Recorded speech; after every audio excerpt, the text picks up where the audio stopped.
Garcia, umani ng matinding batikos matapos mag-repost ng isang TikTok video?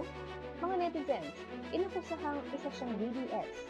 Naglabas ang mga netizens ng kanilang sari-saring reaksyon habang patuloy ang mainit na debate sa social media. Isa na namang usapin ang mabilis na kumalat sa buong social media platforms matapos mapansin ng maraming netizens ang umano'y na repost sa TikTok video sa account ng kapamilya actor na si Joshua Garcia. Dahil dito, naging sentro siya ng diskusyon at kaliwat ka ng opinyon ang bumaha sa iba't ibang social media platforms. Ayon sa mga screenshots at screen recordings na mabilis na nag-viral, isang video na may kaugnayan sa mga taga-suporta ng dating Pangulong Rodrigo Duterte o mas kilala bilang DDS ang lumabas sa section ng repost ng TikTok account na inuugnay kay Joshua Garcia. Hindi nagtagal, agad itong pinag-usapan ng mga netizens at naging trending topic online. Marami ang nagtanong kung sinadya ba talaga ng aktor ang pagre-repost ng naturang video o kung ito ba ay isang aksidenteng pagpindot lamang sa repost button. Sa TikTok, sapat na ang isang maling pagpindot upang lumabas ang isang video sa listahan ng repost ng isang user. Gayunpaman, wala pang malinaw na paliwanag kung ano talaga ang nangyari sa insidenteng ito. Dahil sa mabilis na pagkalat ng issue, iba't ibang reaksyon ang lumabas mula sa publiko.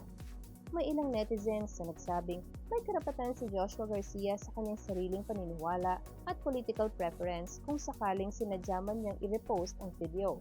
Para sa kanila, hindi dapat maging basehan ang personal na paniniwalang pampolitika upang husgahan ang isang artista sa kanyang propesyon. Ngunit marami rin ang nagpahayag ng matinding pagkadismaya.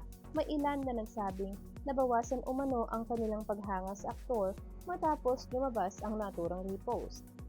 Ang iba naman ay nananawagan pa ng pagboboycott sa kanyang mga proyekto at endorsements, habang ang ilan naman ay nagsabing hindi na nila susuportahan ang kanyang mga susunod na project at teleserye.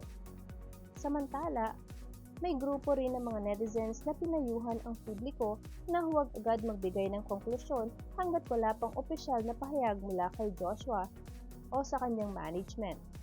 Ayon sa kanila, maaaring hindi sapat ang isang screenshot upang mapatunayan ang tunay na intensyon ng aktor. Hindi rin nagtagal ay nagsimulang maglabasan ang iba't ibang interpretasyon tungkol sa naturang repost. May ilan ang nagsasabing ang pagre-repost ay hindi otomatikong nangangahulugan ng pagsang-ayon sa nilalaman ng video.